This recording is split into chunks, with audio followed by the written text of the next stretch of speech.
mengatakan begini, ada perdebatan kecil, saya cerita ini sebelum saya tutup. Ada perdebatan kecil di kementerian itu. Ketika mendiskusikan soal Kementerian Agama, saya berkeinginan merubah tagline lah, minimal tagline atau logo Kementerian Agama. Tagline Kementerian Agama itu kan ikhlas beramal. Saya bilang nggak ada ikhlas kok ditulis itu. Namanya ikhlas itu dalam hati, ikhlas kok. Saya selalu mengatakan begini, ada perdebatan kecil, saya cerita ini sebelum saya tutup. Ada perdebatan kecil di kementerian itu. Ketika mendiskusikan soal Kementerian Agama, saya berkeinginan merubah tagline lah, minimal tagline atau logo Kementerian Agama. Tagline Kementerian Agama itu kan ikhlas beramal. Saya bilang nggak ada ikhlas kok ditulis itu. Namanya ikhlas itu dalam hati, ikhlas kok ditulis. Ya ini menunjukkan tidak ikhlas, saya bilang.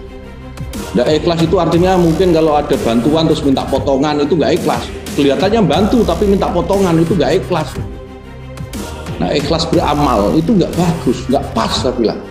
Nah ini ada perdebatan kecil, kemudian berkembang perdebatan ini menjadi sejarah asal-usul Kementerian Agama. Ada yang bilang di salah satu staf, loh nggak bisa, Kementerian Agama ini kan hadiah negara untuk umat Islam. Karena waktu itu perdebatannya bergeser bahwa kementerian ini harus menjadi kementerian semua agama, melindungi semua umat beragama. Ada yang tidak setuju, kementerian ini harus kementerian agama Islam. Karena kementerian agama itu adalah hadiah negara untuk umat Islam. Saya bantah, bukan. Kementerian agama itu hadiah negara untuk NU. Saya bantah, bukan. Kementerian Agama itu hadiah negara untuk NU, bukan untuk umat Islam secara umum, tapi spesifik untuk NU.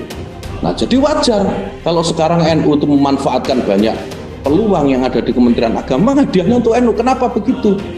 Kementerian Agama itu muncul karena pencoretan 7 kata dalam Piagam Jakarta. Yang mengusulkan itu menjadi juru damai atas pencoretan itu Bapak Hasbullah, wasis Jamiah Nahdlatul Ulama. Kemudian lahir Kementerian Agama karena itu. Nah wajar sekarang kalau kita minta dirjen pesantren, kemudian kita banyak mengafirmasi pesantren gitu ya, dan santri juga Jamiah Nahdlatul Ulama. Saya kira wajar-wajar saja, wajar-wajar saja, itu tidak ada yang salah. Nah, ada lagi yang protes loh, tapi kenapa itu kok mengafirmasi juga Kristen, Katolik, Hindu, Buddha?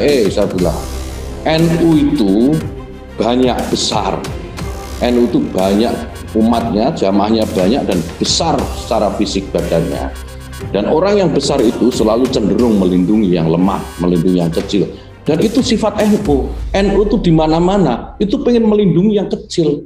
Jadi kalau sekarang Kementerian Agama menjadi kementerian semua agama, itu bukan menghilangkan ke-NU-annya, tapi justru menegaskan ke-NU-annya.